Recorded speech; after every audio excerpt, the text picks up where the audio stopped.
Assalamualaikum warahmatullahi wabarakatuh. Alhamdulillahilladzi anzala sakinata fi qulubil mu'minin liyazdadu imanan ma'a imanihim. Asyhadu an la ilaha illallah wa asyhadu anna Muhammadan abduhu wa rasuluh. Allahumma sholli wa sallim wa barik ala Muhammad wa ala alihi wa ashabihi wa man tabi'ahum bi ihsanin ila yaumiddin.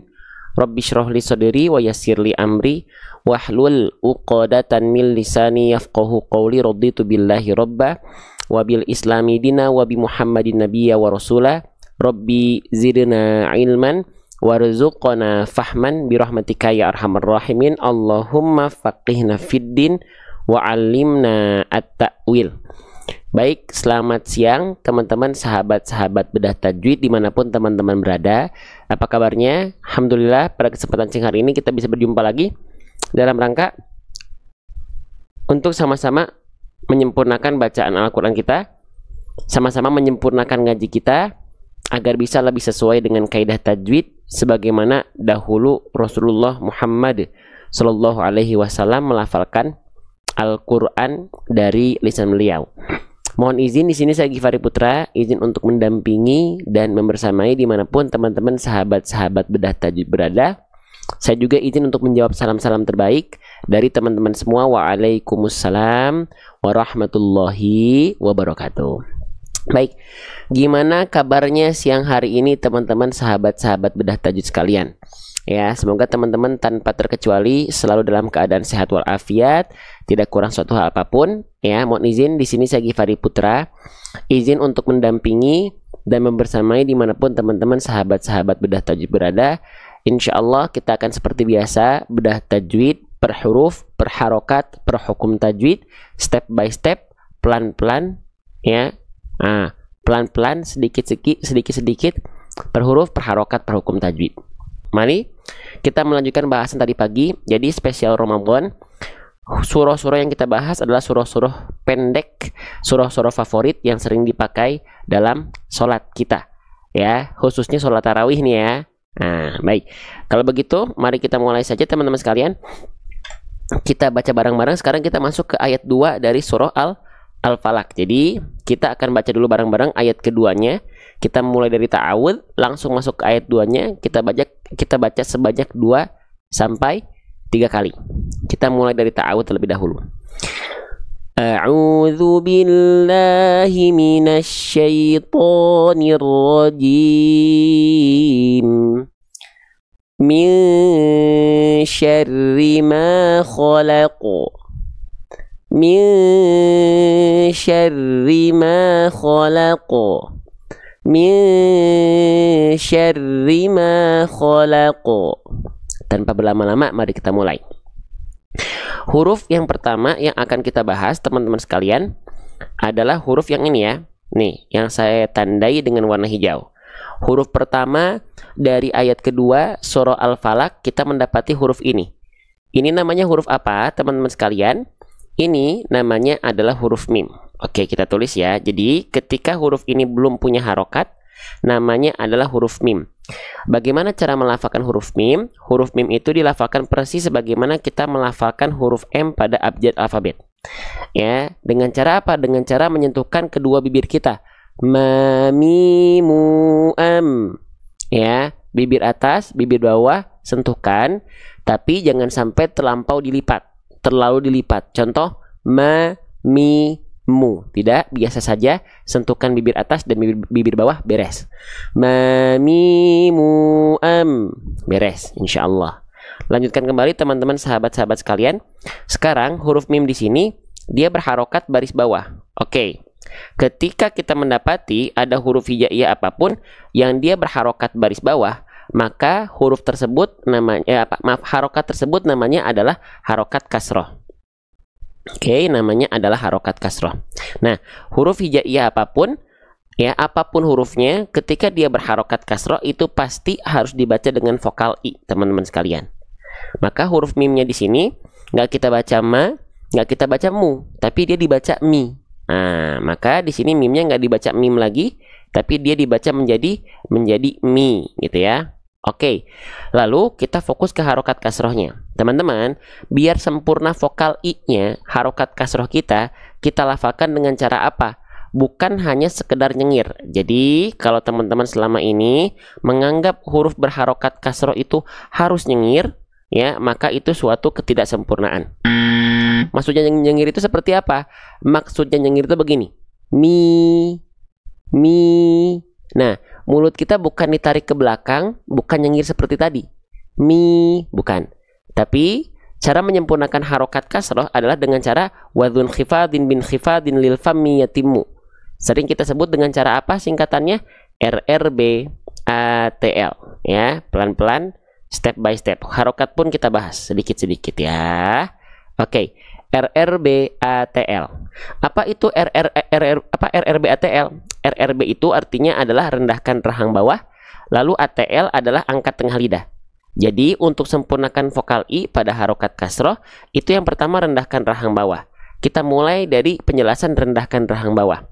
Yang dimaksud dengan rendahkan rahang bawah, mulut kita bukan ditarik ke samping, teman-teman, izin. Bukan begini. Mi, tapi mulut kita ditarik ke bawah. Mi, sehingga rahang bawah kita terendahkan, nurun. Mi, bukan mi, tapi mi ditarik ke bawah. Mi, bukan mi. Oke, itu yang pertama. Yang selanjutnya, vokal I itu nggak akan kedengeran jelas kalau kita nggak ATL. ATL itu artinya apa? ATL itu artinya adalah angkat tengah lidah. Ya, jadi ketika kita mendapati vokal I pada harokat kasroh itu harus ATL, angkat tengah lidah. Nah, yang dimaksud dengan angkat tengah lidah itu seperti apa? Perhatikan baik-baik. Jadi vokal I akan jelas terdengar vokal I-nya kalau tengah lidah kita nggak datar begini, tapi kalau tengah lidah kita naik begini. Bukan rendah seperti ini, ya, bukan datar seperti ini, tapi naik seperti ini. Nah, sekarang kita akan bantu contohkan langsung saja, ya. Emang kalau misalnya tengah lidahnya nggak diangkat, kenapa, Bang? Nih, saya akan lafalkan vokal I, tapi tanpa mengangkat bagian tengah lidah. Teman-teman lihat dan teman-teman simak. Kira-kira yang keluar vokal apa? Apakah terdengar vokal I atau tidak? Kalau tidak, vokal yang terdengar vokal apa? Siap ya? Perhatikan, saya kasih flashlight. Siap ya? Lihat tengah lidahnya nggak naik ya. Kira-kira terdengar nggak vokal I-nya? Kira-kira terdengar nggak vokal I-nya? Ya, nggak terdengar kan ya? Nggak terdengar ya? Nah, yang terdengar vokal apa? Yang terdengar adalah vokal kan nggak jelas. Nah, maka bagaimana cara menyempurnakannya? Sebentar ya. Nah, maka cara menyempurnakannya adalah dengan cara mengangkat bagian tengah lidah kita. Contohnya, perhatikan. Masya Allah, kenapa ini? Nah, nih begini. I.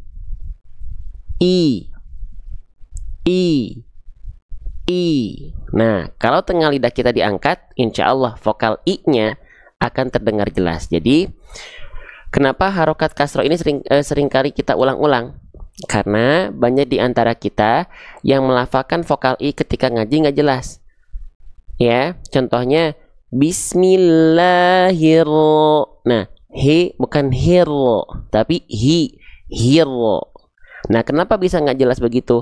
Karena dia nggak ATL, gitu ya. Jadi angkat tengah lidah teman-teman ya untuk menjelaskan vokal I dari pelafalan huruf-huruf hijaiyah teman-teman yang berharokat kasroh. Ya, jelas ya sampai sini ya. Oke, kita lanjutkan kembali. Maka dibaca mi, bukan mi, tapi mi ya. Oke, saya izin hapus. Sudah, insya Allah mudah, nggak terlalu sulit ya. Cuman membiasakan vokal I-nya ini yang harus teman-teman perhatikan baik-baik. Ya, jadi bukan hanya asal keluar pelafalannya ya. Oke, selanjutnya di sini kita mendapati ada huruf apa teman-teman? Selanjutnya saya kasih tanda warna biru ya. Di sini ada bentuk seperti mangkok ya, lalu ada titik satu di atasnya. Ini namanya huruf apa? Kita tulis ya. Ini namanya adalah huruf nun. Oke, Bagaimana ya cara melafalkan huruf nun? Huruf nun itu persis sebagaimana kita melafalkan huruf N pada abjad alfabet. Huruf nun itu persis sebagaimana kita melafalkan huruf N pada abjad alfabet. Misalnya kita bilang nanas, nangka, antar, bintang, santai. Nah, itu adalah huruf nun, persis huruf N. Nah, namun yang harus kita perhatikan adalah nunnya di sini di atasnya ada tanda apa nih?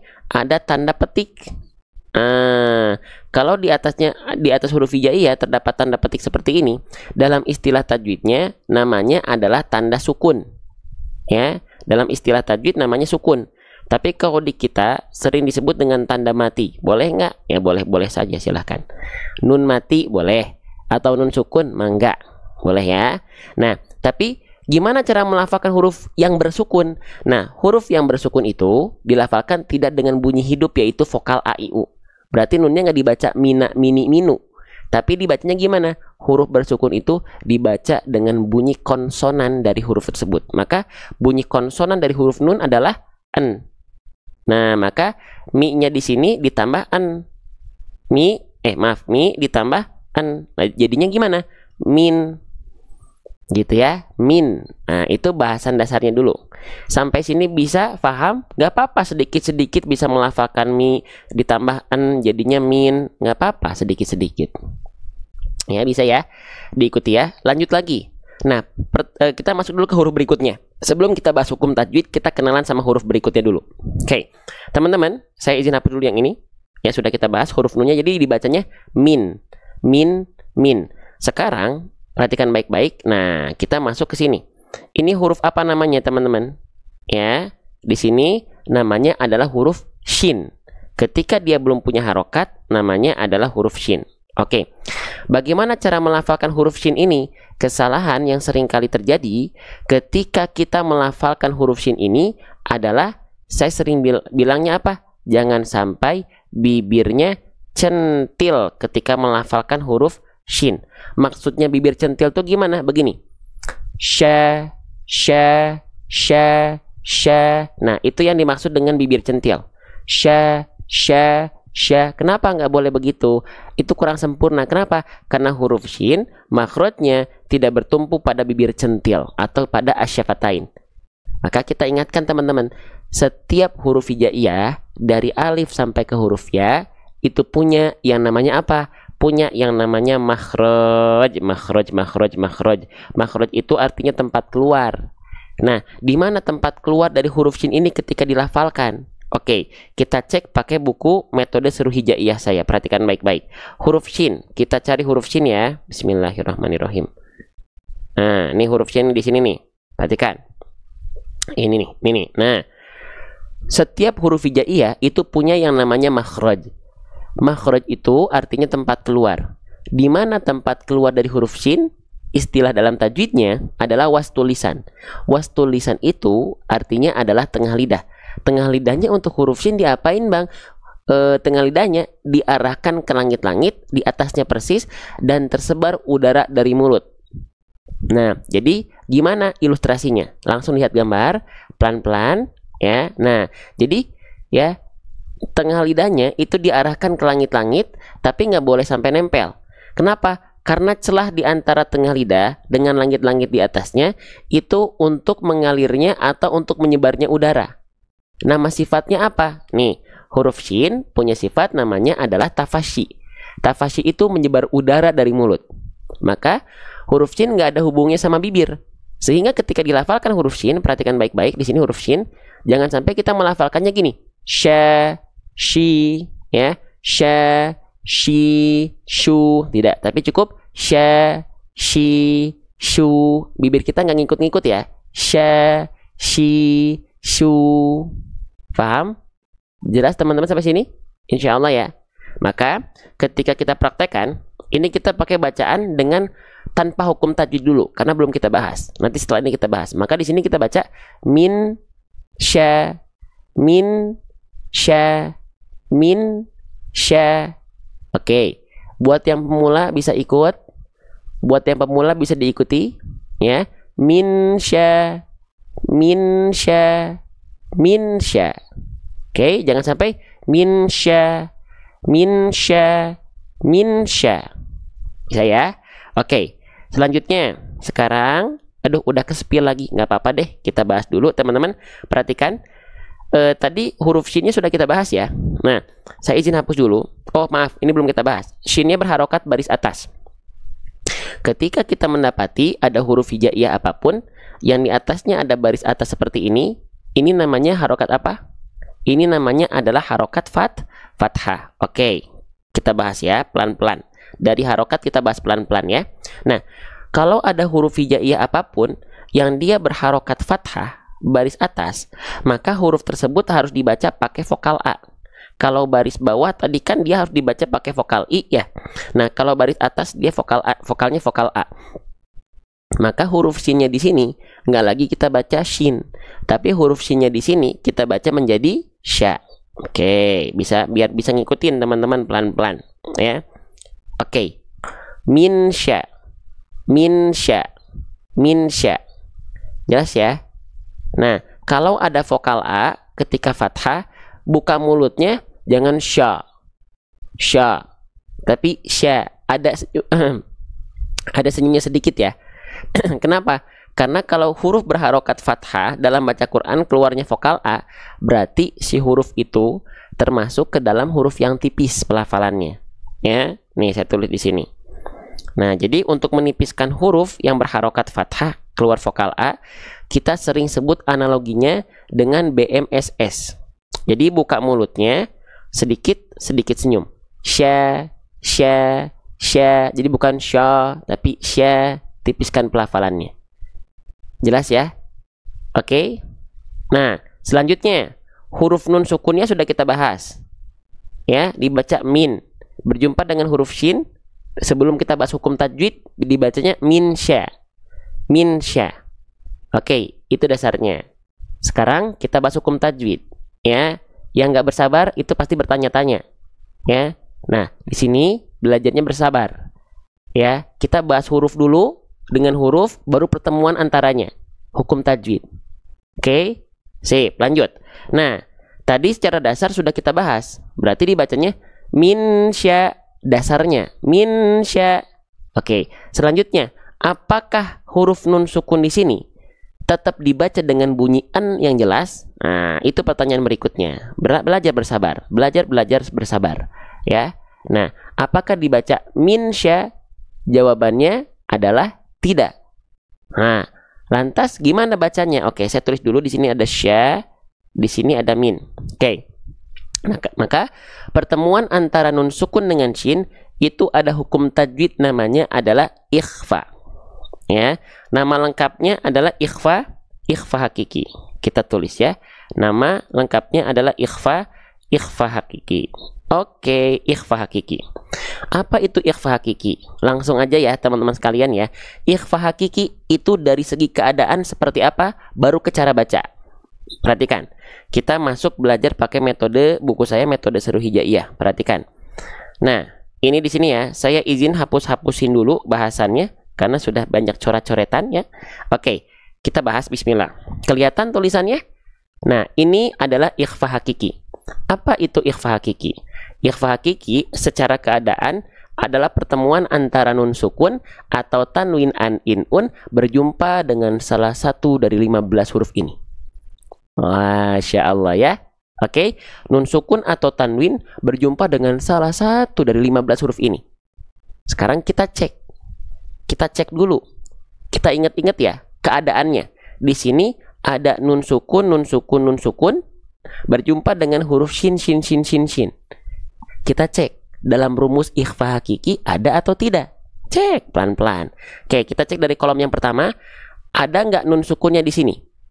Ada nggak nun sukunnya di sini? Kita cek, ada nggak? Ada. Mana nih? Nun sukun. Oke. Lalu berjumpa dengan apa? Berjumpa dengan shin. Cek di 15 huruf ini. Ada huruf shin atau tidak? Huruf shin mana ya? Huruf shin. Berarti ada ya nih huruf shin. Berarti betul ya hukum tajwidnya adalah ikhfa hakiki. Oke. Dari segi keadaan sudah memenuhi. Sekarang dari segi hukum tajwidnya, cara bacanya gimana? Oke, ikhfa hakiki itu dibaca dengan cara samar dan dengung. Jadi bukan cuman samar, tapi ada dengungnya. Oke, sekarang kita bahas dengan cara baca dasar dulu, samar dan dengung. Apa yang harus disamarkan dan apa yang harus didengungkan? Oke, sebentar ya, ini agak miring begini ya. Nah, yang harus disamar dengungkan adalah bunyi konsonan an. Hah? Kenapa bunyi konsonan an? Kenapa bunyi konsonan an? Karena bunyi nun sukun adalah an, betul? Bunyi fathatain baris atas an, domahtain un, kasrotain in. Semua bunyi ujungnya di sini adalah bunyi ujungnya adalah an. Maka yang kita samar dengungkan ketika hukum tajwid ikhfa hakiki adalah bunyi konsonan an baik pada nun sukun atau pada an in un tanwin. Jelas? Oke. Contohnya disamar dengungkan itu seperti apa? Oke, kita langsung ke contoh saja ya. Nih. Nih, di sini berarti bunyi an di sini teman-teman sekalian nggak lagi dibaca min sya. Tapi bunyi an-nya kita baca sade, samar dan dengung. Gimana? Misya. Ketika samar dengung ditahan 2 harokat, ketika samar dengung sambil bersiap-siap melafalkan huruf shin. Lagi ya, bentar. Ini kayaknya kurang begini deh. Nah, begini ya. Oke, perhatikan. Nih. Misya. Ada nggak bunyi n-nya? Udah nggak ada. Kan udah ikhfa hakiki. Udah dibaca n-nya samar dengung. Misya. Misya. Misya. Ditahan 2 harokat. Oke?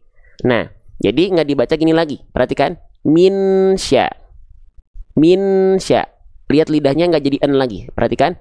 Misya. Misya. Paham ya? Kita lanjut lagi. Nah, lalu itu dasarnya. Jadi disamar dengungkan bunyi an-nya. Ketika disamar dengungkan bersiap-siap melafalkan huruf berikutnya, ditahan 2 harokat. Itu dasarnya. Coba lagi ya. Misya. Misya. Jangan tergesa-gesa. Jangan tergesa-gesa gini nih.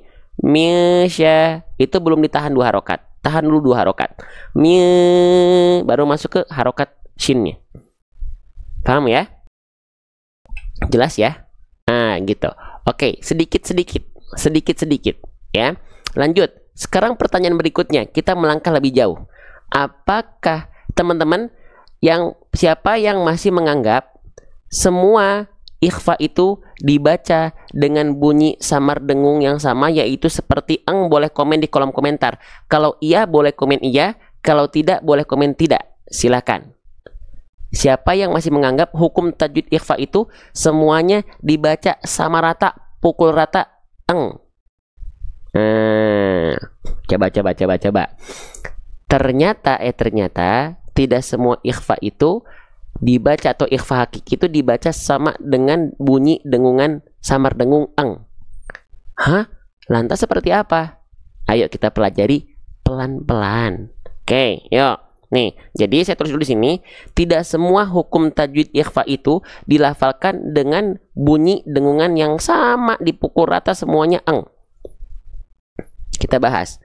Bunyi ikhfa hakiki ya, yang dibaca mendekati bunyi dengung ang itu hanya apabila apabila berjumpa dengan 2 huruf. Apa hurufnya? Huruf qaf dan huruf kaf. Ya, apabila hurufnya adalah huruf qaf dan huruf kaf, baru bunyi dengungan samar dengungnya itu mendekati ang. Sisanya selain qaf dan kaf dia menjauhi ang. Oke, yang dimaksud dengan mendekati ang itu berarti tandanya dengungannya kuat. Semuanya masuk ke dalam rongga hidung suara kita sehingga bunyinya mendekati ang.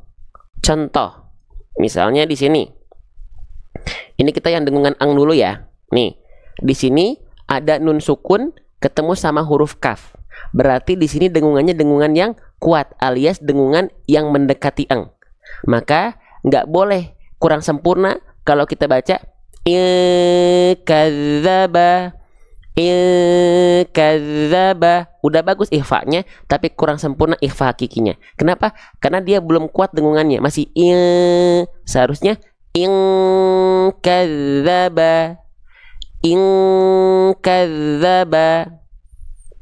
Nah, kalau teman-teman masih bingung, Bang, saya masih bingung. Gimana cara kita bisa mendeteksi dengungan kita itu menjauhi ang atau mengurangi ang? Ya, menjauhi ang atau mengurangi ang. Caranya begini. Ketika dengungan yang dia kuat alias yang mendekati ang, cara ngeceknya, bunyikan bunyi dengungannya, ang. Ketika ditutup hidungnya, kita coba tutup hidung kita, suaranya harus tidak bersisa, nggak boleh nyisa alias hilang. Contoh, ang,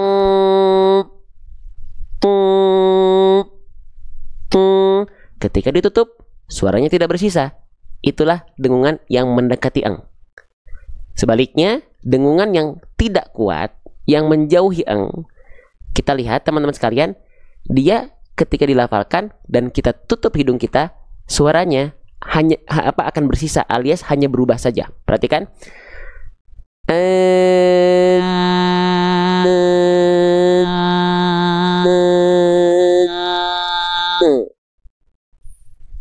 Tandanya dengungannya ada suaranya masuk ke dalam rongga hidung, tapi nggak semua. Masih ada suara yang keluar dari mulut.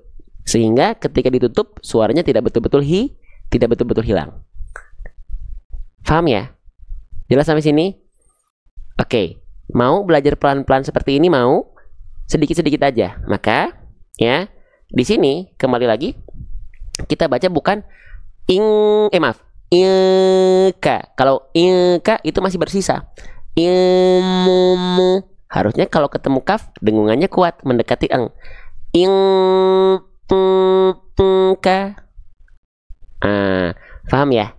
Jelas ya? Oke, dari antara 2.800-2.900 orang yang sedang memandang live ini, saya ucapkan buat teman-teman yang sudah share, buat teman-teman yang ikut bantu tap-tap layar HP teman-teman, ya Allah, di bulannya Quran ini memperjuangkan konten-konten Quran. Semoga Allah muliakan teman-teman karena wasilah Quran. Amin ya rabbal alamin.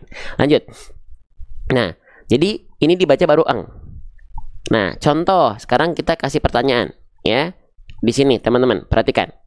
Nah, di Quran surah Al-Mursalat ayat ke-29, pada kalimat bagian ini ada nun sukun ketemu huruf berikutnya, kira-kira dengungan mana nih? Ini dengungan yang mendekati ang atau dengungan yang menjauhi ang? Yang mana nih? Ma kuntum atau ma kuntum?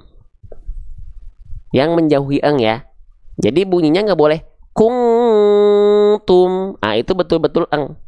Tandanya dia terlalu kuat. Terlalu masuk hidung semua.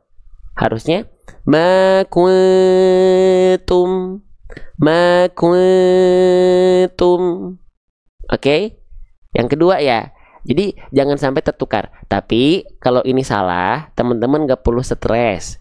Karena ini bukan kesalahan yang besar. Ini kesalahan yang kecil saja. Kalau teman-teman ingin menyempurnakan, maka latihlah. Kalau teman-teman tidak ingin menyempurnakan, maka gak usah dilatih. Tapi kalau pengen menyempurnakan, keren. Allah sudah kasih kita berbicara ngomong tanpa bayar dari lahir sampai dengan hari ini. Ketika pengen baca Quran, pengen yang pengen yang apa adanya. Malu nggak kita di hadapan Allah? Harusnya malu ya. Oke, lanjut lagi. Jadi pertanyaan berikutnya di sini mendekati ang atau menjauhi ang teman-teman sekalian. Ya, oke.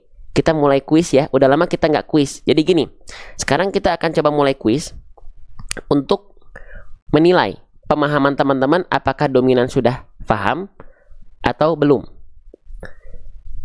Kita mulai dari level 1 ya. Pada kalimat nun sukun ketemu shin ini, mana pelafalan yang lebih tepat? Level pertama dulu. Siap? Level pertama. Kita mulai sebentar. Kita mulai polling, jadi ada kuisnya. Sebentar ya, saya persiapkan dulu pollingnya. Sebentar. Kok nggak bisa?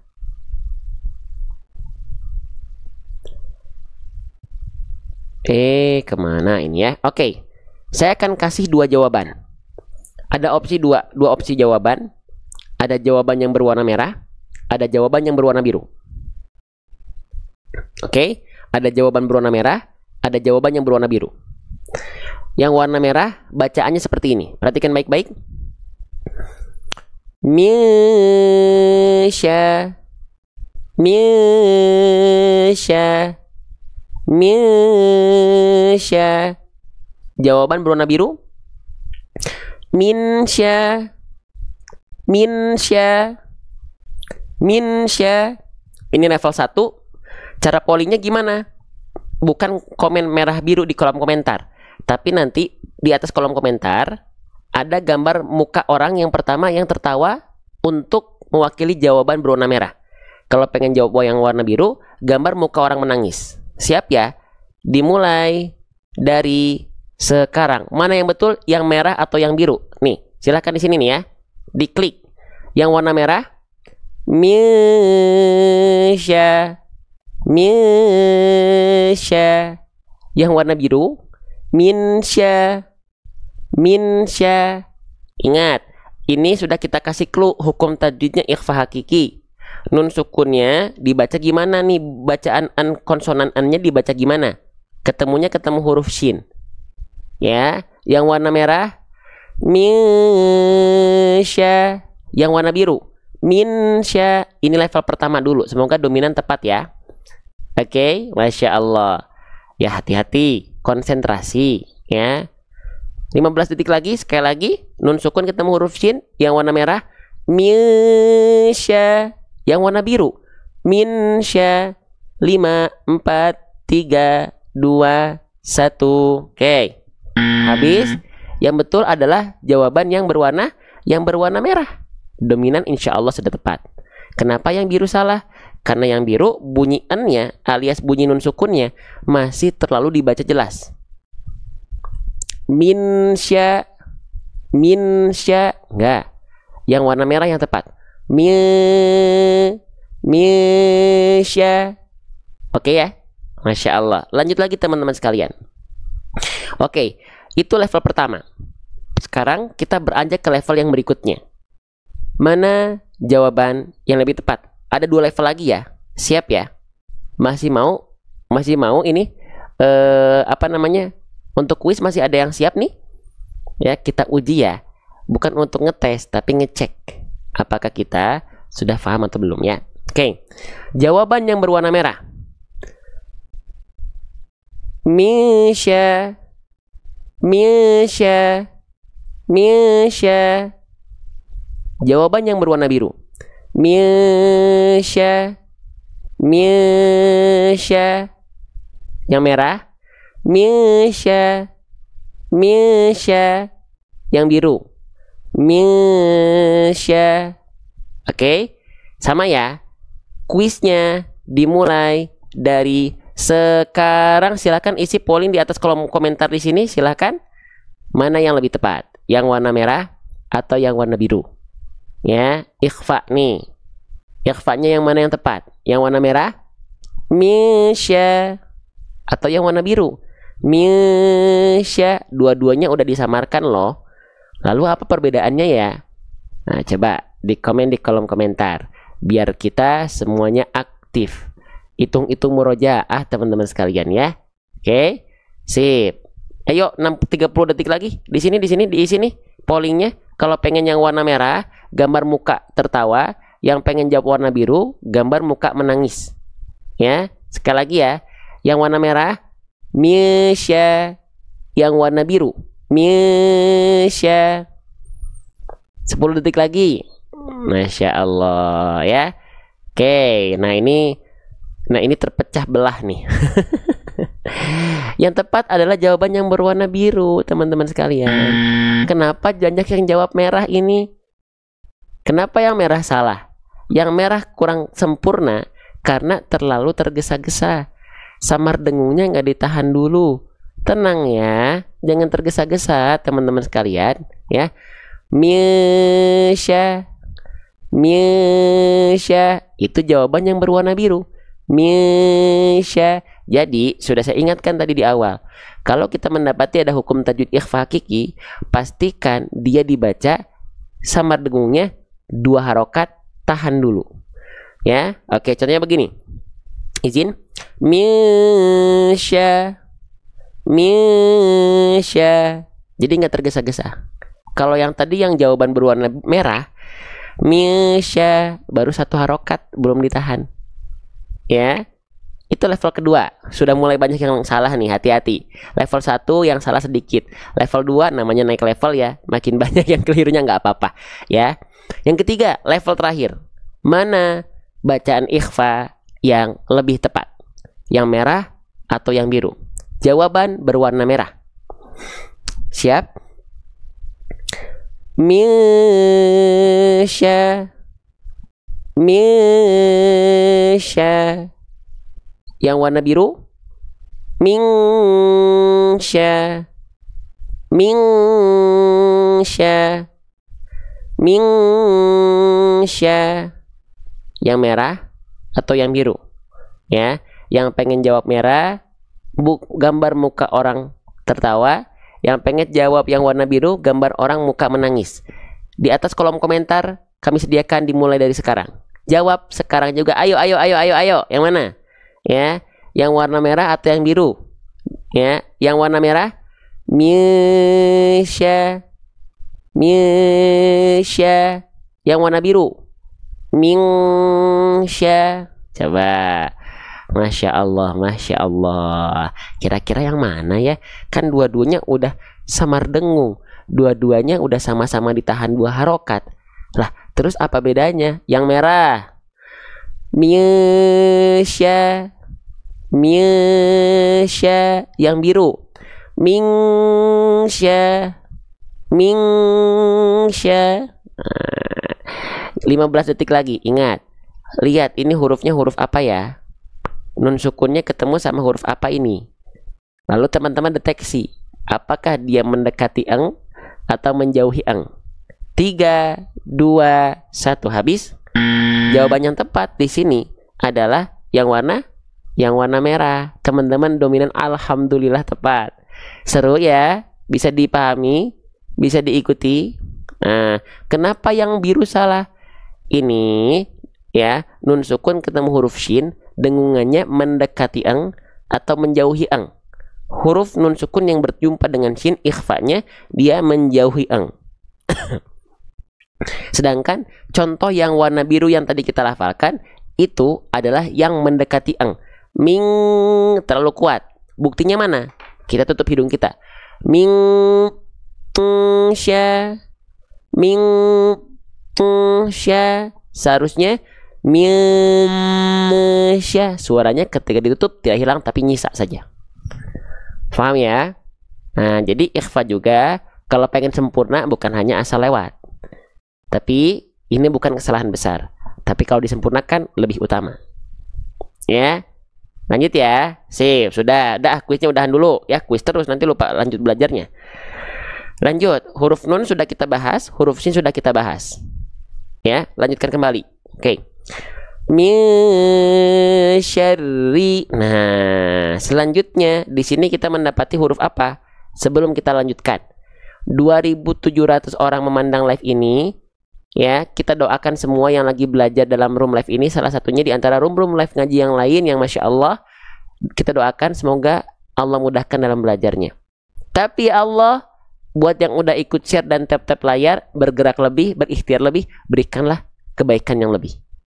Karena berikhtiarnya spesial. Lanjut. Teman-teman, ini huruf apa namanya? Ini namanya adalah huruf ro. Ya, ketika dia belum punya harokat, namanya adalah huruf ro. Bagaimana cara melafalkan huruf ro? Nah, kita ingat-ingat lagi. Setiap huruf hijaiyah itu punya yang namanya makhraj. Makhraj itu ingat apa tadi teman-teman sekalian? Makhraj itu artinya tempat keluar. Di mana tempat keluar dari huruf ro? Oke, kita bahas ya. Perhatikan baik-baik. Huruf ro makhrajnya dilafalkan dari warro yudanihi li dhahrin adkholu. Di mana itu, Bang? Nah, huruf ro itu dilafalkan dari bagian namanya punggung lidah. Oke, di sini kita akan belajar pelan-pelan saja, huruf demi huruf, harokat demi harokat, tapi kan hukum tajwid juga dibahas. Ya, lanjut lagi. Oke. Nah, punggung lidah itu bagian yang mana, Bang? Nah, jadi huruf ro itu dilafalkan dari area ujung lidah, namun bukan ujungnya banget. Tapi di mananya? Oke, perhatikan baik-baik. Mana yang dimaksud dengan punggung lidah? Oke, ini kayak agak miringin ya. Oke, yang mana yang dimaksud dengan punggung lidah? Perhatikan baik-baik. Kita berikhtiar, perhatikan. Nah, oke, kita tampilkan dulu 3D modelnya khusus spesial buat teman-teman. Perhatikan. Nih, oke. Nah, huruf ro itu kita lihat nampak depannya ya. Sret. Oke. Ini adalah ujung lidah. Ini namanya adalah ujung lidah. Nah, huruf ro itu dilafalkan bukan tepat betul-betul dari ujung lidahnya. Huruf ro itu dilafalkan dari bagian namanya punggung lidah. Nih, ini dan ini. Ya, ini dan ini. Jadi ketika dilafalkan, ujung lidahnya nggak nempel ke langit-langit. Kalau kita lihat ilustrasi gambarnya seperti ini teman-teman sekalian. Perhatikan baik-baik. Nah, nih, huruf ro itu ujung lidahnya nggak nempel. Sehingga karena dia nggak nempel, dia sedikit membuat celah di sini. Karena yang nempel punggung lidah, bukan ujung lidah. Bukan ujungnya banget. Ya, sehingga dalam bentuk pelafalannya seperti ini. Jangan kaget. Perhatikan. Ro, ro, ro, ro, ro, ro, ro, ro. Kelihatan nggak? Ro, ro, ro, ro. Ya, jadi si ujung lidahnya dia nggak betul-betul nempel. Justru ujung lidahnya karena nggak nempel, dia bikin celah kecil. Arro, arro, arro. Nah, lagi Bismillahirrahmanirrahim. Ya, gitu. Sulit bergetarnya Ustadz, teman-teman. Ya, saya juga nggak tiba-tiba instan belajar, tiba-tiba langsung bisa, ujuk-ujuk sekali coba langsung bisa. Setiap orang itu punya prosesnya masing-masing. Ya, maka kalau dia pengajar, ya, tahsin itu dia gak akan bergerak dan menjamin waktu. Nggak apa-apa, pelan-pelan aja. Ya, sedikit-sedikit aja. Karena soal waktu itu bukan ranah manusia lagi, sekali lagi. Ya, gitu. Kalau teman-teman nyari cepat bisa, saya nggak bisa bantu. Karena cepat dan lambat itu sudah bukan ranah manusia. Nah, teman-teman yang susah nggak apa-apa. Dilatih terus. Lagi. Ro, ro, arro, arrohmanirrohim. Ya, jadi si ujung lidahnya nggak betul-betul nempel. Yang nempel adalah bagian punggung lidahnya. Ya, oke. Kita lanjutkan kembali teman-teman sekalian. Selanjutnya kita sudah tahu, oh iya, huruf ro berarti dilafalkan dari punggung lidah. Selanjutnya, kesalahan yang sering kali terjadi ketika kita melafalkan huruf ro adalah jangan sampai getaran yang dihasilkan adalah getaran yang terlampau berlebih-lebihan teman-teman sekalian. Contohnya gimana? Ya, ro, ri, ru, ro, ri, ru. Nah, getaran huruf ro itu tidak seperti itu. Kenapa? Karena huruf ro punya sifat. Nama sifatnya apa? Oke, pelan-pelan. Nama sifatnya adalah takrir. Warro wabitakririn ju'il. Bang, takrir itu teh apa maksudnya? Takrir itu huruf ro dia bergetar.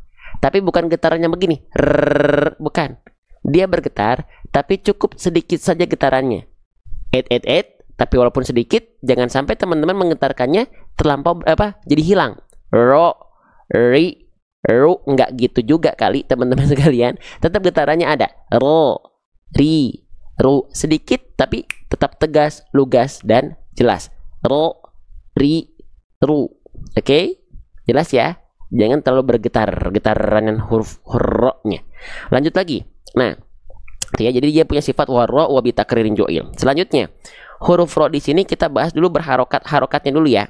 Ketika kita mendapati ada huruf hijaiyah apapun yang dia berharokat baris bawah, ingat namanya harokat kasroh ya, dibaca harus pakai vokal i.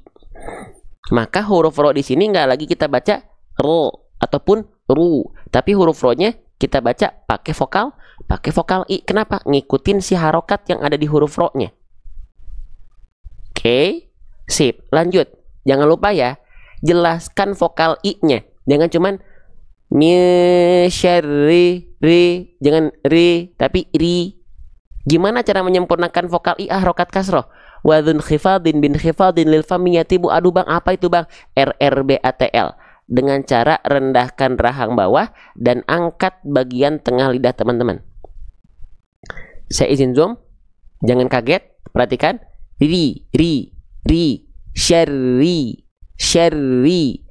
Rendahkan rahang bawah, bukan ditarik ke samping nyengir. Ri, enggak. Bukan syarri, enggak, tapi syarri ke bawah. Lalu tengah lidah teman-teman naik ke arah langit-langit. Ya. Oke. Syarri. Jadi bukan, jangan sampai syarri. Oke. Paham? Sedikit-sedikit. Rendahkan rahang bawah, angkat bagian tengah lidah, jelaskan vokal i. Syarri. Ya. Oke, lanjut lagi. Sekarang saya izin tutup bagian ini. Nah, sekarang kita lihat di atasnya terdapat tanda apa ini? Terdapat tanda, nah saya kasih warna merah saja deh. Ini namanya adalah tanda tasydid, teman-teman sekalian. Oke, kita tulis di atasnya namanya adalah tanda tasydid. Oke. Nah, ini ada yang bilang tasydid, ada yang bilang sabdu, ada yang bilang syiddah, ada yang bilang syaddah, ada yang bilang musyaddad, silahkan. Tapi dasarnya kita sebut dia dengan tanda namanya tasydid, teman-teman sekalian. Ya, tasydid. Oke. Nah, jelas sampai sini tasydid. Nah, tasydid itu gimana cara bacanya? Kalau ada huruf yang bertasydid, tandanya huruf tersebut harus dilafalkan dengan cara ditekan. Kita tulis di atasnya ya. Dengan cara ditekan, teman-teman, sahabat-sahabat sekalian. Oke, bukan ditahan. Kecuali ya pada huruf nun dan mim. Nah, kita tulis sebelahnya ya. Kalau hurufnya adalah huruf nun dan mim yang bertasydidnya, maka kita sepakat di sini harus ditahan 2 harokat. Kenapa? Karena mereka ada hukum tajwid namanya adalah gunnah. Contoh pada huruf nun, inna. Pada huruf mim, amma yatasaalun. Nah, baru ditahan dia.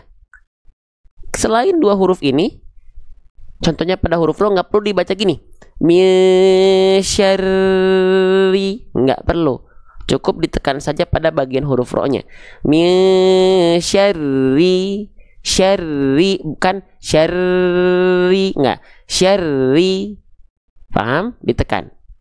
Sekarang kalau misalnya kita belajar, kalau misalnya huruf ro-nya nggak ada tasdidnya gimana bang? Oke, misalnya kita hilangkan tasdid huruf ro-nya ya. Nih biar teman-teman tahu. Kalau dia nggak ada tasdid huruf ro-nya, maka dia dibaca tanpa tekanan. Contoh, misyari. Kalau ada tasdidnya syari. Kalau nggak ada tasdidnya, masya Allah. Kalau nggak ada tasdidnya syari. Ada tasdidnya syari. Paham ya? Bisa dibedakan mana yang harus ditahan, mana yang harus ditekan. Ya, oke. Sedikit-sedikit. Saya nggak pengen teman-teman cuman asal cepet. Yang ditawarkannya itu cepet, tapi nggak nempel, tapi nggak paham. Biasanya kalau yang serba cepet instan begitu, itu apa namanya? Dia akan temporer, nggak permanen. Temporer, teman-teman sekalian, karena cepet. Gitu, ya. Jelas sampai sini? Sampai sini paham ya, insya Allah ya. Sip, lanjut. Nah, jadi cukup ditekan saja tanpa harus ditahan, ya. Misyarri ma. Nah, selanjutnya kita lanjutkan kembali ke huruf yang berikutnya. Oke. Teman-teman, di sini kita mendapati namanya ada huruf mim. Sudah kita bahas di awal tadi, mim itu dilafalkan persis sebagaimana kita melafalkan huruf M pada abjad alfabet. Oke, kita kenalan sama nama hurufnya. Nah, huruf mim itu persis seperti kita melafalkan huruf M pada abjad alfabet. Gimana caranya? Sentuhkan bibir atas dan bibir bawah kita. Ma, mi, mu, am. Tapi hati-hati, jangan sampai bibirnya dilafalkan berlebihan. Ma, mi, mu, am, im, nggak. Ya, oke. Sip, lanjut lagi. Jadi senatural sebagaimana kita melafalkan huruf M pada abjad alfabet. Selanjutnya, huruf mimnya di sini dia berharokat baris atas. Ingat tadi konsep harokat fathah itu gimana? Ada yang dia dibaca dengan vokal A, ada yang dia dibaca dengan vokal O. Kalau dia keluar dengan vokal A, berarti huruf tersebut yang berharokat fathah dibaca tipis. Kalau keluarnya seperti vokal O, maka tandanya dia dibaca dengan keadaan yang tebal. Ya, jelas ya? Oke, lanjut. Maka huruf di sini dibacanya gimana? Nah, dia nggak dibaca ma, ya, tapi ma. Tipiskan pelafalannya. Mim kan vokalnya vokal A. Maka kalau pengen tipis vokal A, kita analogikan dengan cara BMSS. Buka mulutnya sedikit senyum.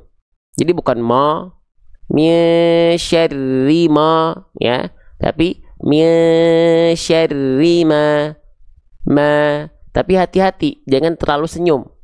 Nanti jadinya vokal E, me. Banyak yang melafalkan gitu, banyak. A'udzu billah, la, bukan la, tapi la, vokalnya A, bukan E. Ya, jangan miring vokal A-nya. Jangan E, tapi A, ya. Lanjutkan kembali teman-teman sekalian. Oke, nah gitu ya, huruf mim dilafalkan ma, tipiskan pelafalannya. Lalu ya, harokat baris atasnya ini dia bertegur sapa dengan huruf alif. Ketika kita mendapati ada huruf hijaiyah apapun ya yang berharokat fathah ketemu sama huruf alif ini namanya, maka maknya di sini yang berharokat fathah dia harus dibaca lebih panjang sedikit. Ya. Contohnya, berapa harokat? Dia dibaca dengan kadar panjang 2 harokat.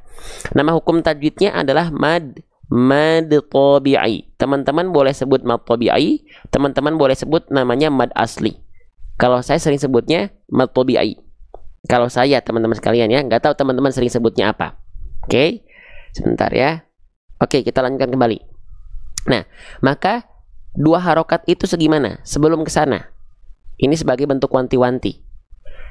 Salah satu hukum tajwid paling banyak dalam Al-Quran yang akan sering kali kita temui adalah hukum tajwid mad tabi'i, teman-teman sekalian. Maka pastikan teman-teman tahu keadaan mad tabi'i itu apa saja. Apakah hanya fathah berjumpa dengan alif saja? Tentu jawabannya adalah tidak. Mad tabi'i itu ada 3 pasang, teman-teman sekalian. Apa saja? Yang pertama, fathah berjumpa dengan alif. Lalu 2 lagi apa? 2 lagi adalah dhammah berjumpa dengan wawu sukun, ya. Oke, lalu kasroh berjumpa dengan apa? Ya sukun. Berarti berapa? Ada 3 keadaan, teman-teman sekalian. Ada 3 keadaan. Ya, ada 3 keadaan. Apa aja? Sekali lagi, fathah alif, huruf berharokat dhammah berjumpa dengan wawu sukun, dan ada kasroh berjumpa dengan ya sukun. Ya, jelas sampai sini teman-teman sekalian ya. Oke, baik, kita lanjutkan kembali. Nah, lalu kadar 2 harokat itu segimana? Nah, gitu ya. Ketika kita udah tahu segimana panjangnya, seperti apa kondisinya, sekarang kadar panjangnya berapa lama? Nah, 2 harokat itu segimana? Nih, sama dengan 2 kali ayun. Khususnya buat teman-teman yang baru belajar, aduh bang, saya masih bingung kadar 2 harokat itu segimana? Ayunkan 2 kali ayun. Contoh, syarri ma kho,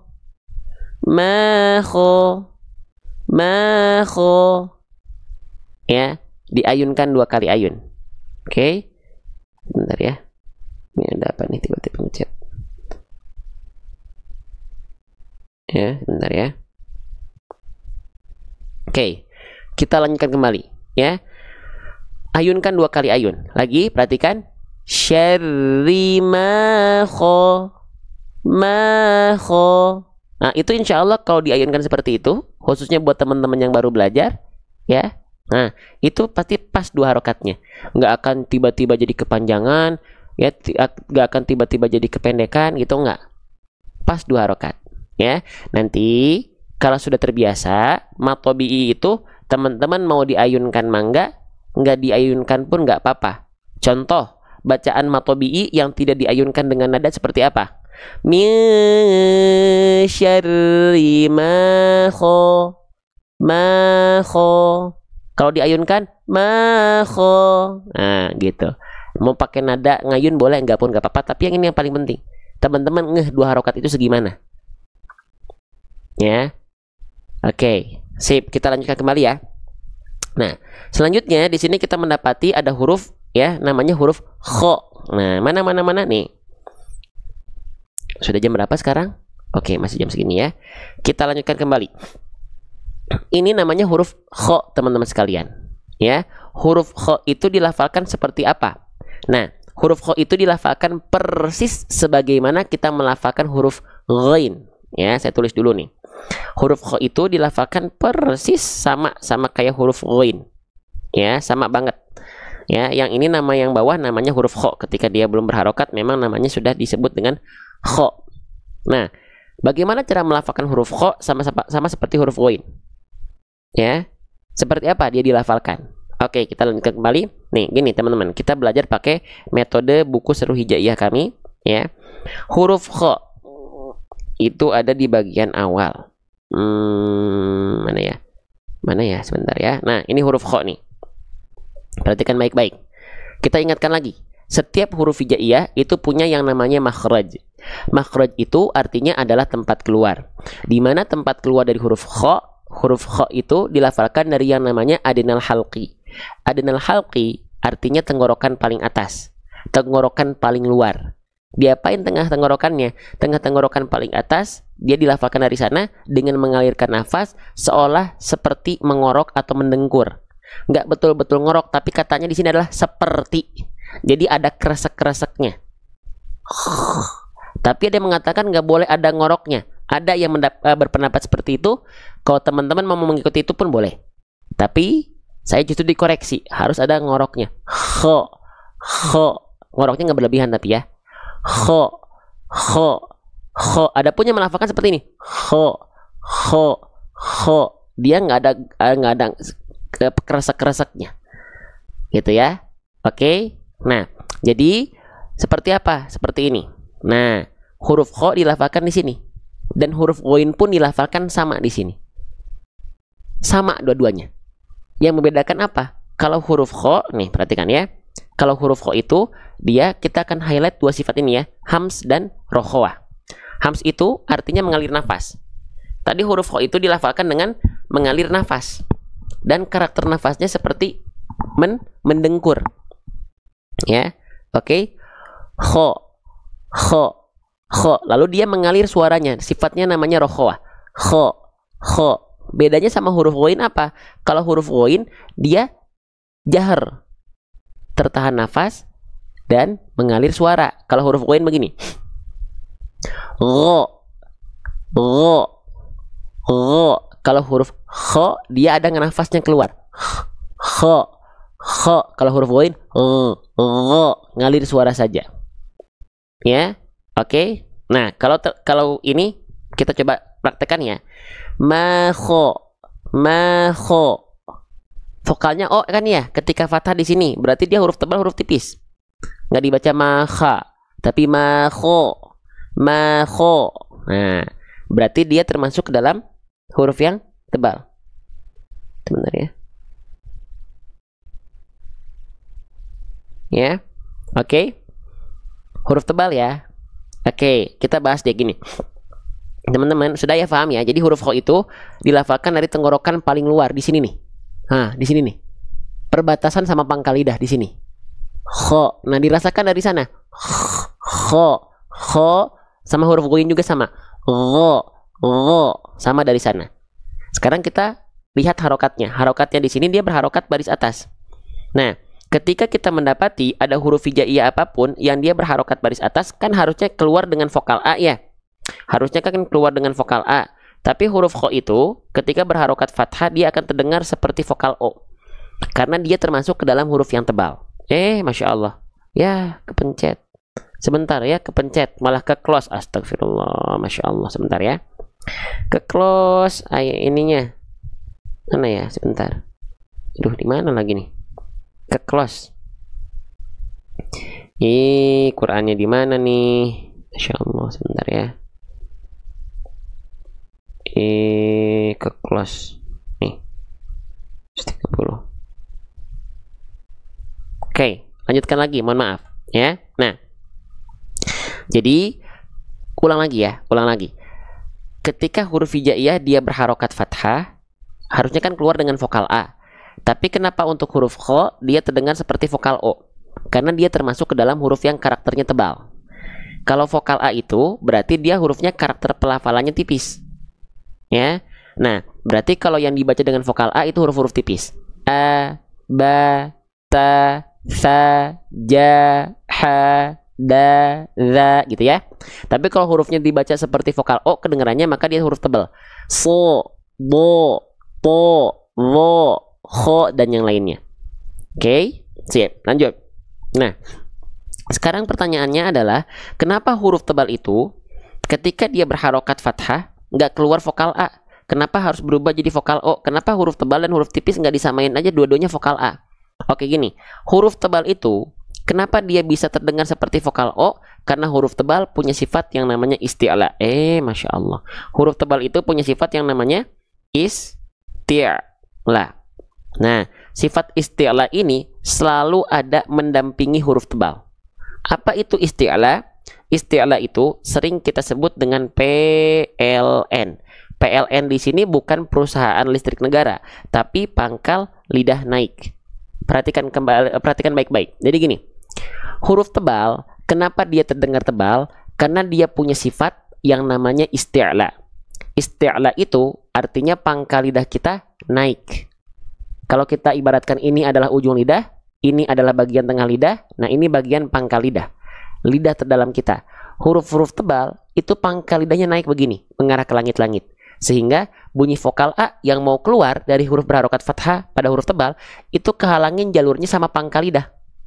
Sehingga ketika keluar bukan vokal A lagi karena kehalangin jalurnya sama pangkal lidah. Jadinya beda sama huruf tipis.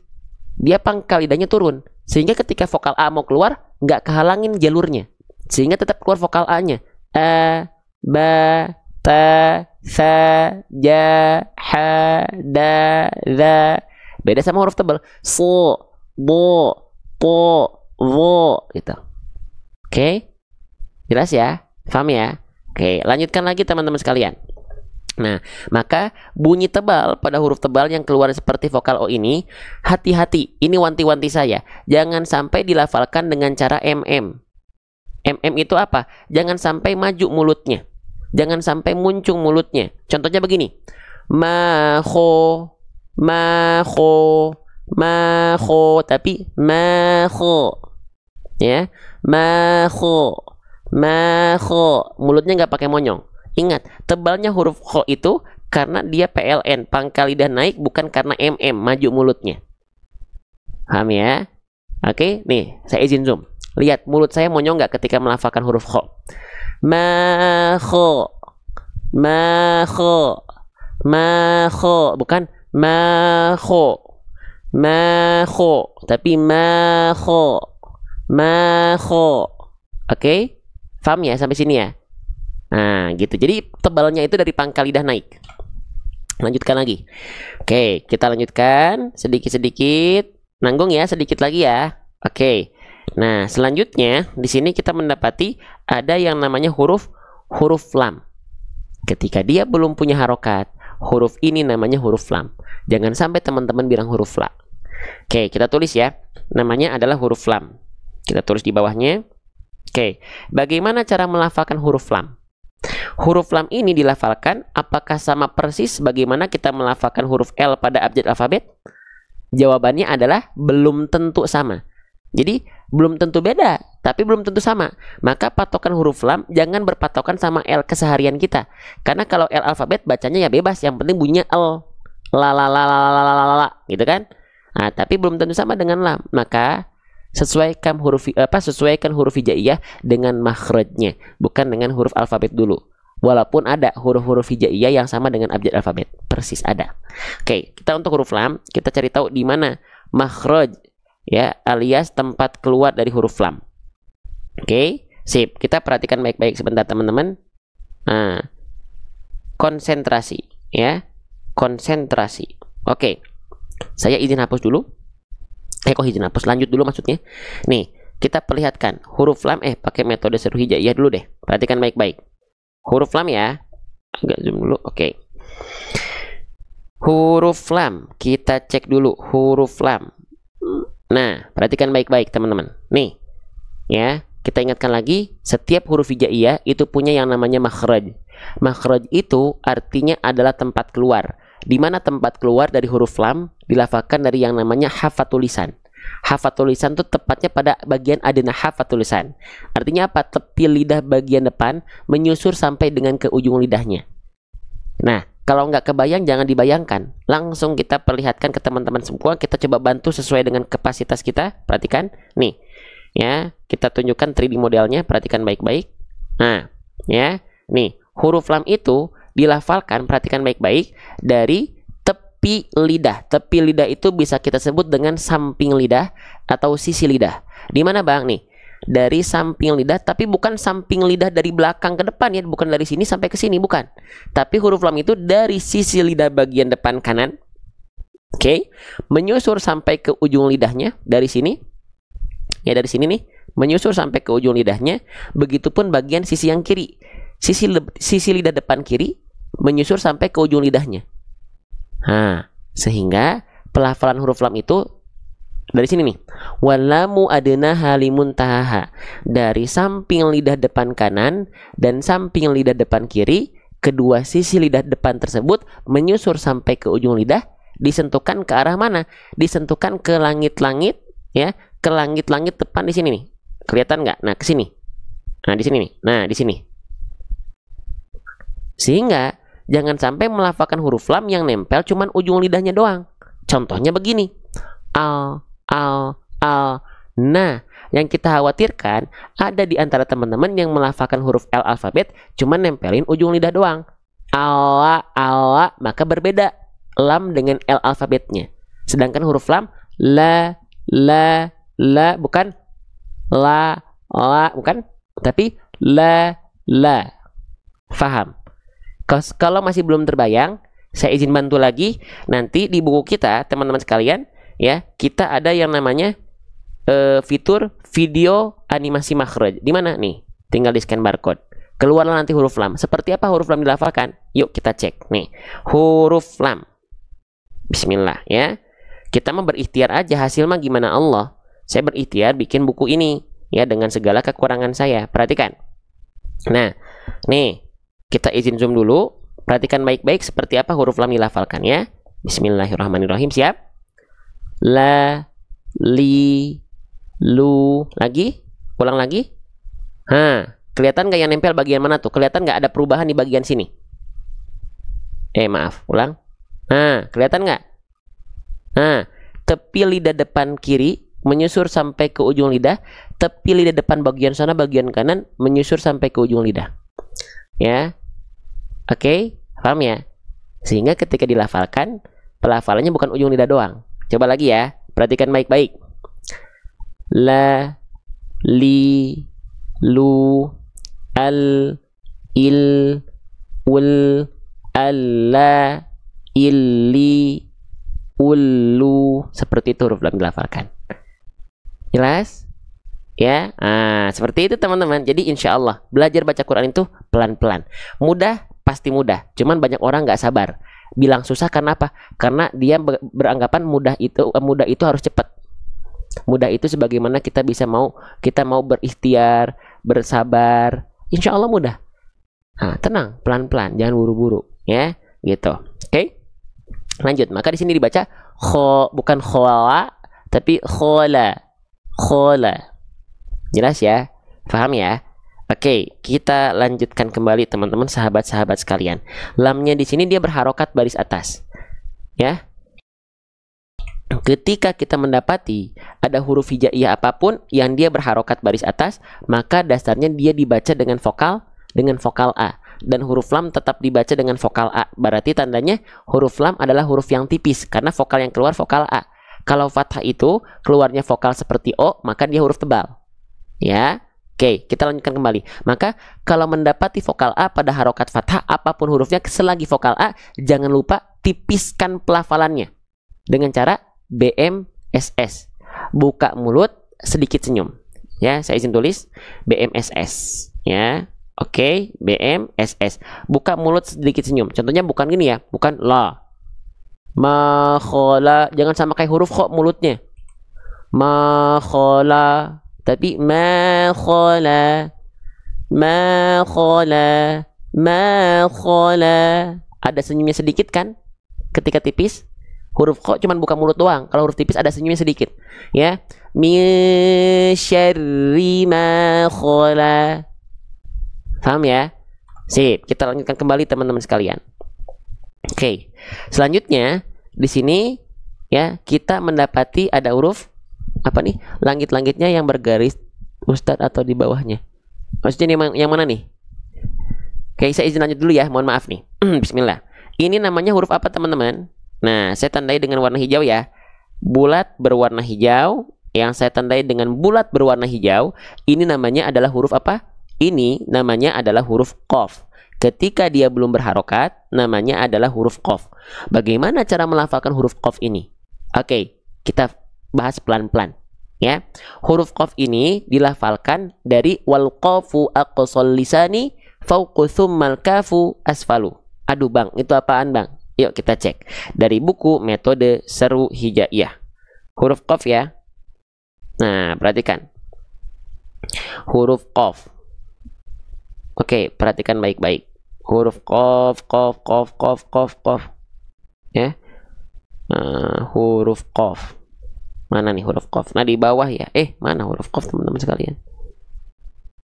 Kenapa jadi huruf qaf semua nih? Sebentar. Nah, ini ya.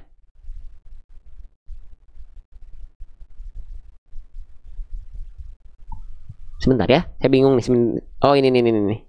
Nih, huruf qaf ya. Perhatikan. Huruf qaf makhrajnya dilafalkan dari mana? Dari pangkal lidah atau aqsal lisan ya, yang disentuhkan hanya ke bagian langit-langit yang karakteristiknya lunak saja. Ya, bagian yang mana itu? Oke, langsung lihat gambar, teman-teman sekalian. Ini namanya ujung lidah. Yang ini namanya adalah tengah lidah. Yang ini namanya adalah pangkal lidah. Lidah bagian terdalam kita itulah yang disebut dengan pangkal lidah.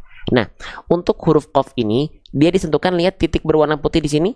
Ini adalah titik persentuhan dari huruf qaf, di mana pangkal lidah kita hanya menyentuh ke langit-langit yang warna merah paling dalam. Nah, langit-langit inilah yang disebut dengan langit-langit yang lunak.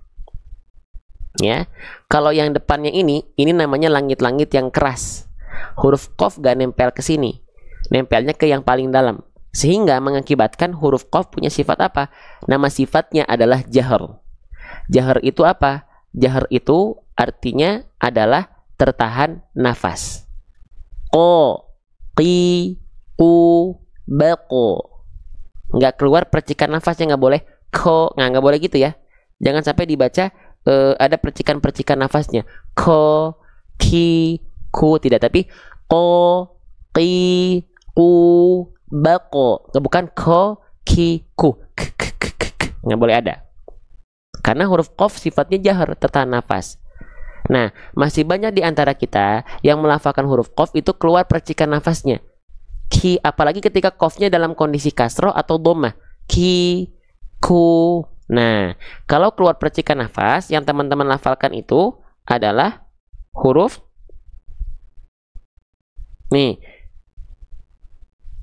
yang teman-teman lafalkan itu kalau dia keluar percikan nafas adalah huruf kaf. Nih, masya Allah, nih huruf kaf. Huruf kaf itu soalnya makhrajnya sama huruf qaf. Sama-sama dari aqsal lisan, sama-sama dari pangkal lidah. Ya, tapi kalau untuk huruf kaf itu pangkal lidah kita disentuhkan antara langit-langit yang lunak dan langit-langit yang keras. Ka, ki, ku, bak, bak, bak, bak, bak. Nah, ada percikan nafasnya. Kalau qaf nggak boleh. Nih, kayak begini kalau huruf kaf. Jadi si bagian titiknya itu nanti dia berada di antara perbatasan langit-langit yang keras dan langit-langit yang langit-langit yang lunak dan langit-langit yang keras. Paham ya? Jelas nggak sampai sini? Ya, sudah mulai capek ya kayaknya ya. Udah mulai nggak fokus nih ya kayaknya ya. Udah mulai nggak fokus nih ya kayaknya ya. Udah mulai nggak semangat nih kayaknya nih. Iya ya. Oke, coba dicek dulu semangatnya ini. Interaksinya mana ini? Interaksinya coba cek dulu nih. Ya, yang katanya semangatnya mana nih? Ada. Oh, ada. Baik. Kita lanjutkan kembali. Ya, jadi hati-hati. Kalau qaf terlalu keluar sedikit saja, teman-teman, yang nanti dihasilkan jadinya huruf namanya sini. Benar. Oke. Kalau huruf qaf dilafalkan terlalu keluar saja sedikit, ya, terlalu ke depan aja, nanti yang muncul bukan huruf kaf lagi, tapi dia berubah menjadi huruf qaf. Bukan huruf qaf lagi, tapi jadi kaf. Ya,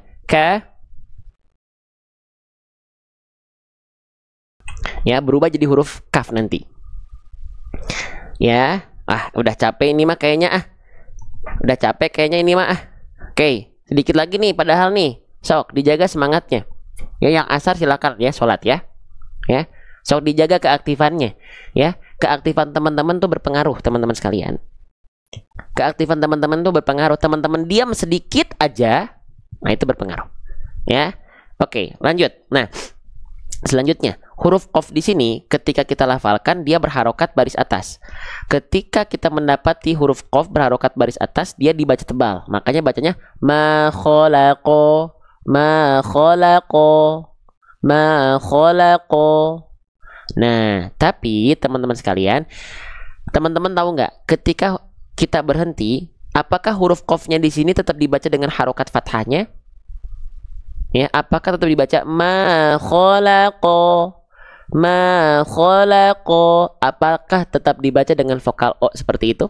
Ma khalaqo? Jawabannya adalah tidak. Perhatikan baik-baik ya.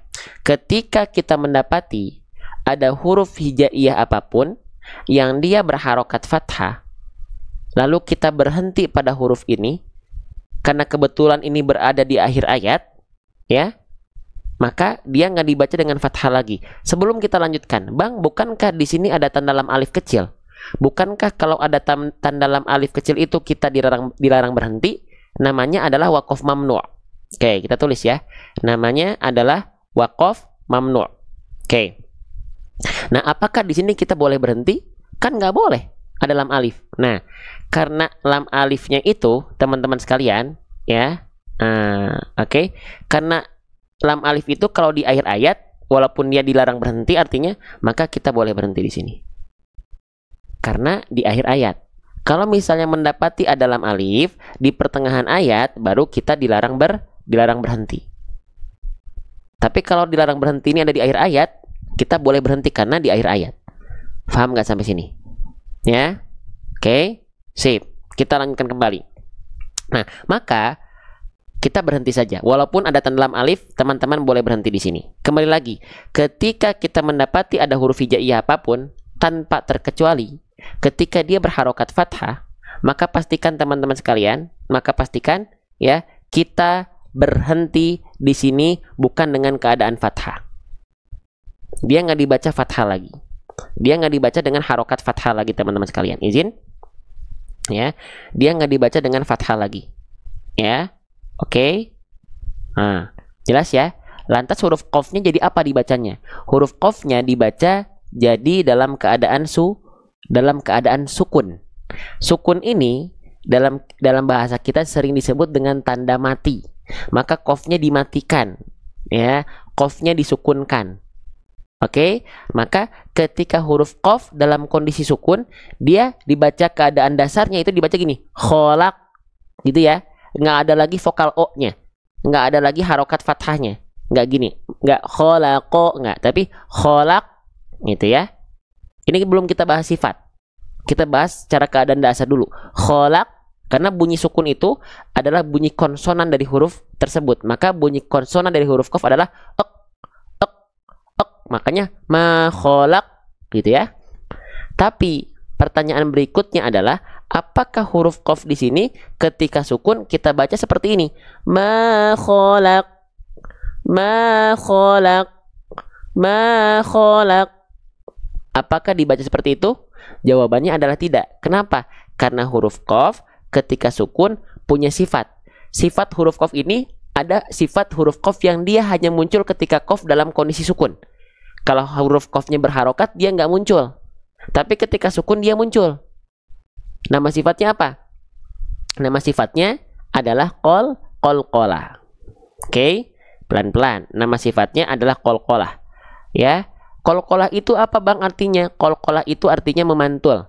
Atau bahasa bebasnya sering kita sebut dengan pantulan. Oke, pantulan. Ya, maka di sini pantulkan. Pantulannya kuat ya. Kenapa? Karena dia berada di akhir kalimat atau di akhir ayat dan pada saat kita berhenti.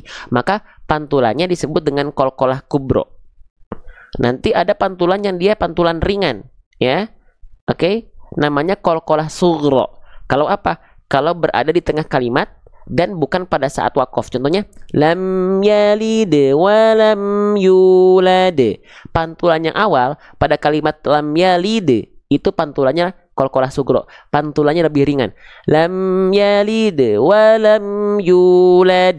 Pada kalimat yulad karena berhenti kita di sana itu namanya adalah qalqalah kubro. Lanjutkan kembali. Nah, selanjutnya berarti di sini pantulkan dengan besar. Ma khalaqo. Bukan dibaca fathah ya, ma khalaqo. Enggak ya, ma khalaqo. Ma khalaqo. Jangan cuma dibaca ma khalaq. Enggak boleh dibaca tidak memantul. Makanya nanti jelaskan. Ketika huruf qaf dalam kondisi bersukun, di buku saya dijelaskan nih. Kita bahas ya. Ketika huruf qaf dalam kondisi bersukun, kesalahan apa saja yang sering kali terjadi ketika kita melafalkan huruf qaf dalam kondisi bersukun? Yang pertama, seringkali tertukar dengan huruf kaf. Sudah kita bahas di awal tadi ya. Jadi jangan dibaca ma khalaq, jangan dibaca seperti itu. Yang kedua, jangan sampai tidak dipantulkan huruf qafnya. Kenapa? Karena sudah kita bahas tadi, huruf qaf itu perhatikan dia punya sifat namanya qalqalah alias memantul. Maka jangan sampai dibaca ma khalaq tapi ma khalaqu. Yang ketiga, jangan sampai pantulannya tidak tebal. Ini yang sering kali juga banyak orang tidak ngeh. Huruf qaf itu perhatikan di sini ya. Tuh, huruf qaf itu di buku saya dia termasuk ke dalam huruf yang tafkhim nisbi. Tafkhim nisbi itu artinya huruf yang dia dibaca dengan keadaan tebal. Namun di beberapa kondisi huruf qaf itu ketebalannya melemah. Bukan jadi tipis tapi melemah. Nah, tapi ketika huruf qaf dalam kondisi bersukun, qaf selalu dibaca dengan keadaan yang tebal. Qaf ketika dalam kondisi mati atau sukun, dia selalu dibaca dengan keadaan yang tebal. Maka, jangan sampai qaf bersukun pantulannya tidak tebal. Contohnya gimana, Bang? Ma khalaq. Ma khalaq. Ma khalaq. Bukan khalaq, tapi khalaqu. Tebal. Pangkal lidahnya diangkat. Kalau di bawah begini, ma khalaq. Jadinya gitu, ke, bukan ke, tapi ko. Ma khalaqu. Ma khalaqu. Tebalkan pelafalannya. Faham sampai sini? Ya, jadi kalau ada huruf to sukun dan huruf qaf sukun, qalqalahnya tebal. Bajudi, ba jimdal, huruf tipis, pantulannya tipis, bunyi vokal pantulannya abe, aje, ade. Tapi untuk huruf to dan huruf qaf jangan ate, ake, tapi aku. Paham ya? Oke, maka di sini kita baca bukan ma khalaq, tapi ma khalaqu. Paham ya? Kita lanjutkan kembali. Sip. Nah, selanjutnya yang terakhir ya, qaf bersukun, kesalahan yang sering kali terjadi pada qaf bersukun adalah kesalahan keempat apa? Pantulannya tertahan. Ini juga banyak orang belum tahu. Pantulan tertahan itu seperti apa? Oke, pantulan tertahan itu seperti ini. Sebentar. Pantulan tertahan itu seperti ini teman-teman sekalian. Contoh, saya izin contohkan di sini aja deh. Nih, di kalimat surah Al-Balad ayat keempat. Perhatikan kalimatnya. Harusnya pantulan yang kita lafalkan seperti ini. Khalaqona. Khalaqona. Jangan sampai kita baca khalaqna. Itu udah dipantulkan sih. Tapi kalau pantulannya seperti itu, bahkan bisa menjadi kesalahan yang besar. Kenapa? Karena teman-teman seolah menambah huruf baru di sana. Huruf apa? Huruf hamzah sukun. Makanya nggak boleh pantulannya tertahan. Kenapa Bang tiba-tiba ada hamzah sukun di sana? Oke, kenalan dulu sama hamzah, baru kita bisa menjawab hal ini. Oke, perhatikan. Nih, teman-teman, ya, sebentar. Kita persiapkan dulu. Nah, huruf hamzah, lihat.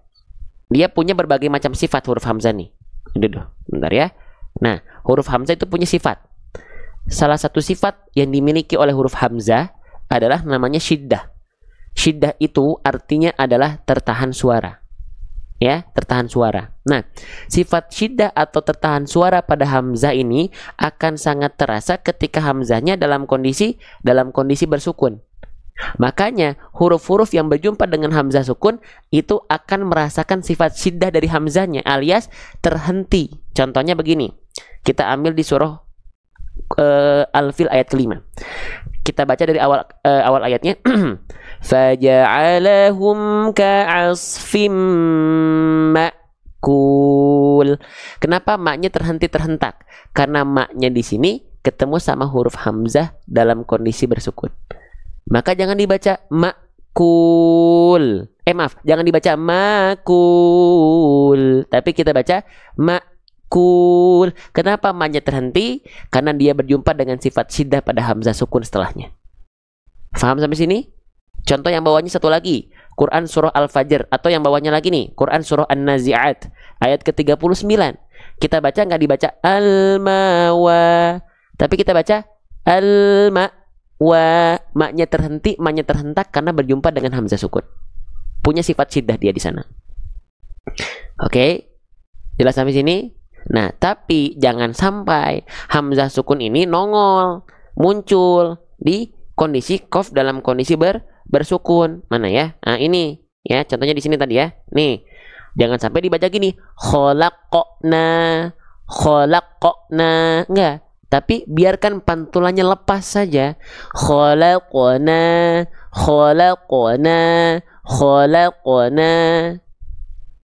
Nah, ingat, kalau ada di pantulannya dihentikan, khawatir kita teman-teman sedang masuk ke dalam kesalahan yang besar. Kenapa? Karena sudah menambah huruf baru. Menambah huruf, mengurangi huruf, tertukar huruf pada suatu kalimat yang terdapat dalam ayat suci Quran, ya, itu kesalahan yang besar karena bisa merubah makna. Karena sama dengan merubah struktur kata. Sebagaimana kalau saya bilang gini, aku membeli sebuah kamus. Tiba-tiba huruf S-nya hilang. Aku membeli sebuah kamu. Kan maknanya jadi rancu. Aku membeli sebuah kamu tuh gimana? Mungkin kan gak negatif, tapi aneh artinya. Ya, maka jadi contoh nih kita praktekkan ya. Yang ini misalnya, jangan sampai kita baca begini, fala taqharu. Enggak, tapi fala taqharu. Biarkan pantulannya lepas saja. Sehingga ketika baca di sini teman-teman sekalian ada huruf qaf sukun disukunkan, jangan sampai dibaca ma khalaqa. Enggak ya, jangan ditahan-tahan. Ma khalaqo.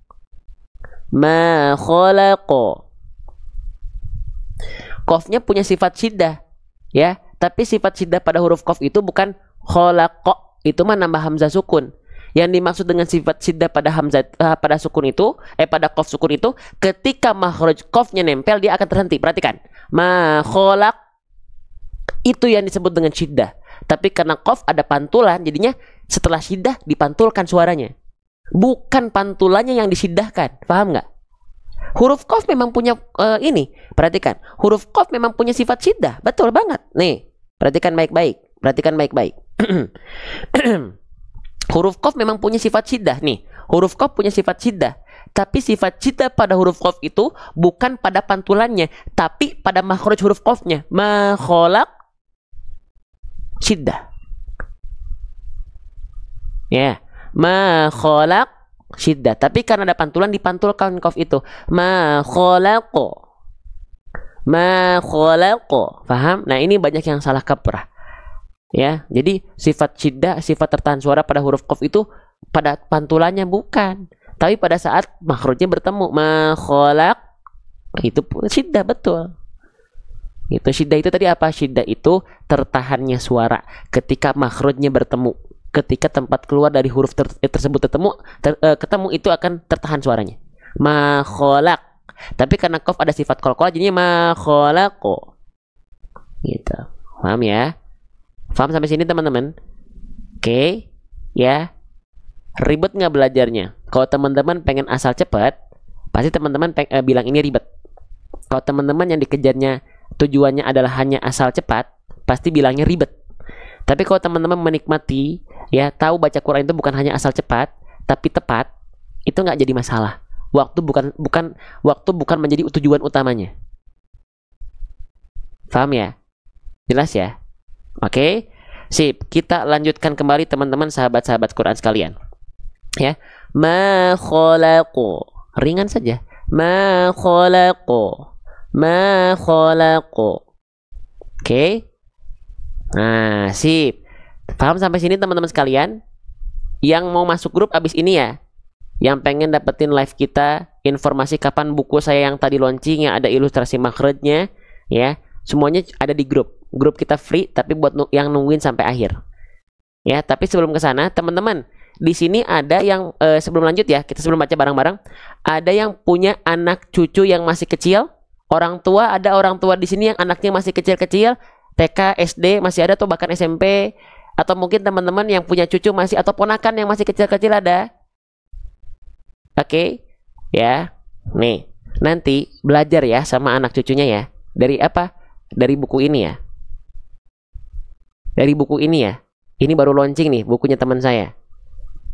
Bukunya buat anak, tapi scan barcode-nya buat mentoring orang tua untuk mengajarkan ke anak. Jadi, guru terbaik buat anak di rumah adalah orang tuanya. Oke, ini ya. Ada yang mau? Nanti di akhir. Karena ini lagi bestseller banget sekarang. Ya, hari ini sudah dari pagi itu terjual 180 piece. Allahu Akbar. Masya Allah. Jadi ini membuktikan banyak orang tua yang dia care sama anaknya, pengen jadi guru terbaik buat anaknya. Jangan sampai bacaan Al-Quran anak-anak kita diambil dulu sahamnya sama guru ngaji. Minimal teman-teman harus punya. Ya, ada yang mau nggak? Nanti saya perlihatkan videonya. Nanti saya perlihatkan seperti apa bukunya. Karena mumpung masih harganya belum naik, 215 dapat 3 buku. Bahasanya fokus di huruf. Mau? Nanti ya. Habis ini ya. Yuk kita baca bareng-bareng dulu ayatnya. Oke, siap ya? Kita praktekkan bacaan kita. Bismillahirrahmanirrahim. Kita baca lagi. Maaf. Min syarri ma khalaq. Min syarri ma khalaq. Sekali lagi. Min syarri ma khalaq. Kita izin sedikit. Min syarri ma khalaq. Shadaqallahul azim.